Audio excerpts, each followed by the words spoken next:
Toera mangina baby de midika hoe resy akory fa nitoetranao ndraindray no tena manorisory feveranao anahy angamba tsy mba misy isainazy hoe tina misanga everinao hoe zangajamba ka tsy mahitanao mijangajanga za tsy nateraka ho ampijaliana indrindra mofa ho ampitomanina za tsy nateraka ho ampijaliana no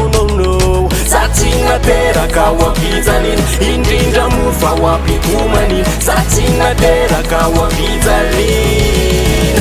fa mba homeo izay sazy na ndekely azy fa mba homeo izay sazy na ndekely azy fa mba homeo izay sazy na ndekely azy fa mba homeo izay sazy na ndekely azy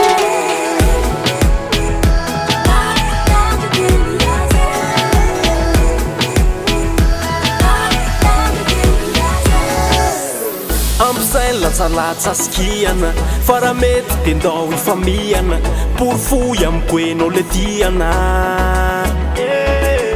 tsy mety veram-pasolona teny mamy reo adiady sy ireo teny makarary amizay zako tsy mijaly amizay tsika samifaly za tsy nateraka ho ampijaliana indrindra mofa ho ampitomanina za tsy nateraka ho ampijaliana no za tsy nateraka ho ampijaliana indrindra mofa ho ampitomanina za tsy nateraka ho ampijaliana fa mba homeo izay sazy na ndekely azy fa mba homeo izay sazy na ndekely azy fa mba homeo izay sazy na ndekely azy fa mba homeo izay sazy na ndekely azy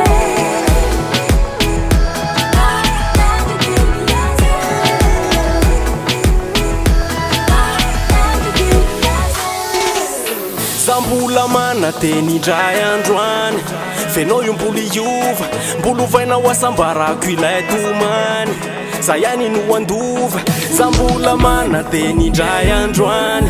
fenao io mbola iova mbola ovainao asambarako ilay tomany za ihany no andova homeo izay sazy na ndekely azy fa mba homeo izay sazy na ndekely azy fa mba homeo izay sazy